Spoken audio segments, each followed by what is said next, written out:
Gempa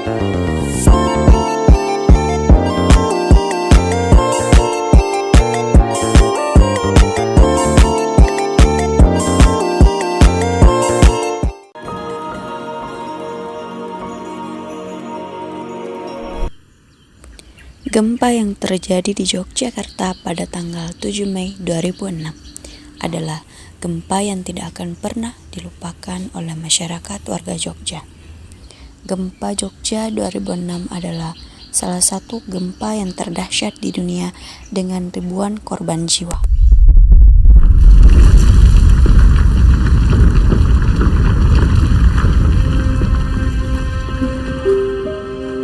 Warga Jogja merasakan betapa ngerinya guncangan gempa yang berkekuatan sekitar 5,9 skala Richter yang berlangsung selama 57 detik.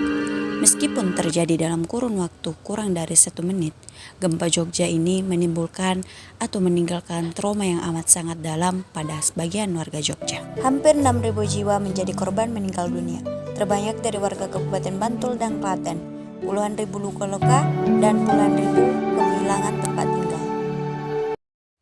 Ini Sungai Opak, aliran berhulu di lereng Gunung Merapi yang memiliki panjang sekitar 35 km, membelah Yogyakarta, melintasi 2 kabupaten yakni Sleman dan Bantul.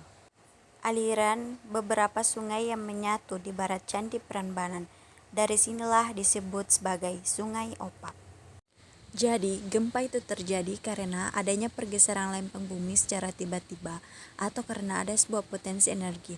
Kemudian dia terlepas, maka jadilah pergeseran itu. Pergeseran yang tiba-tiba itulah yang kemudian menyebabkan gempa.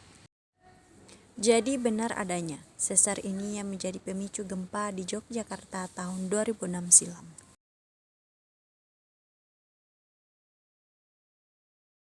Dari kegiatan tersebut, masyarakat bisa belajar bagaimana mempersiapkan diri dengan kewaspadaan jika terjadi bencana gempa bumi. Hal yang harus dilakukan saat terjadi gempa juga harus kita perhatikan dengan baik untuk dapat meminimalisasi resiko yang diakibatkan seperti: jika berada di dalam ruangan, segera berlindung ke tempat yang aman dan kuat. Jika berada di luar bangunan, hindari benda yang dapat menimpa, segeralah ke tempat yang terbuka. Jika sedang berkendara, segera menepi, hindari berhenti di atas atau di bawah jembatan. Jika di area pantai dan muncul tanda tsunami, segera menuju dataran tinggi. Jika berada di bukit atau gunung dengan kemungkinan longsor, segeralah menjauh.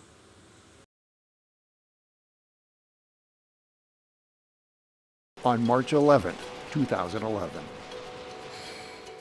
It was centered about 80 miles offshore, and tsunami warnings went up immediately. Jepang, meskipun rentan terhadap bencana alam seperti gempa bumi dan tanah longsor, telah mengembangkan teknik rekayasa canggih seperti SABO untuk melindungi infrastruktur dan masyarakatnya, dengan pemantauan dan sistem evakuasi yang ketat, serta penggunaan material khusus yang menyerap energi.